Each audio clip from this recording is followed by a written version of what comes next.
So today we'll be going over simple tips when it comes to making formations in NTW3. So this could be the example of a formation that you utilize when being attacked, let's say from your left flank. Ultimately, you don't want to copy-paste formations. It isn't a 7 Years' War, where it's a rather static line warfare style.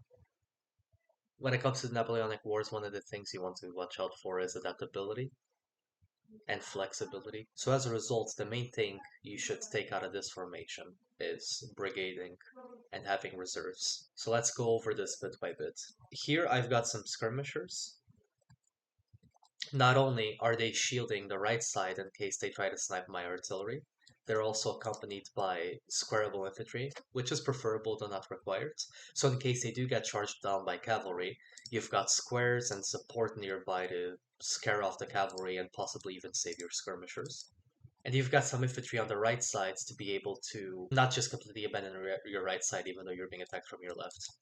You could use these skirmishers to harass while you're being attacked on the left, or you could flip these and have a stronger presence of skirmishers on the side you're being attacked to slow them down, while at the same time having less skirmishers on the right to harass the enemy.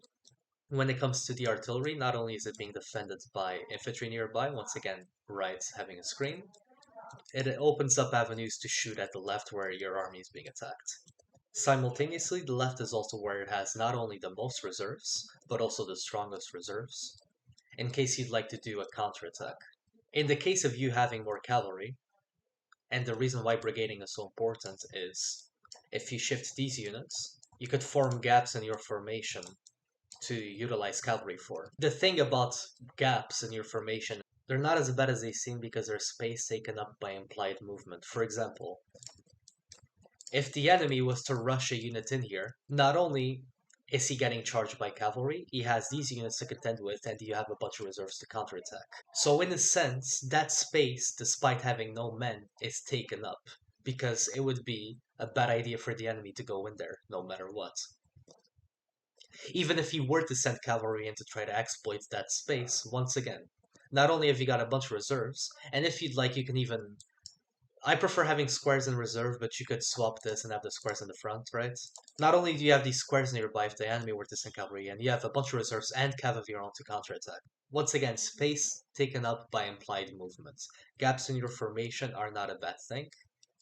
And this means that less units can take up more space while at the same time having enough space to maneuver and support one another. Another reason you should stick to brigading and having reserves and so on and so forth is because one long lining is a bad idea. One long lining is essentially doing this. Granted, you've got a bunch of units all firing at the enemy at the same time, but it's a very much all or nothing formation. Not only do you not get the +2 morale of having units in reserve, if the enemy decides to attack your flank, suddenly you're a one long line that's extremely inflexible. Example, if the enemy were to attack here, now all of a sudden you're dead.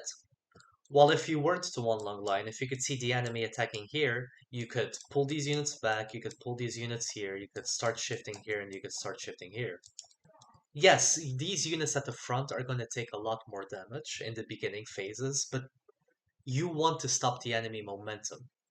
Ultimately, when you're playing against pubs and playing in pub matches, you can get away with less optimal formations, less optimal play, but it's always a good idea to practice, even when playing against pubs, because you can transfer these skills into an actual clan match. And that's about it.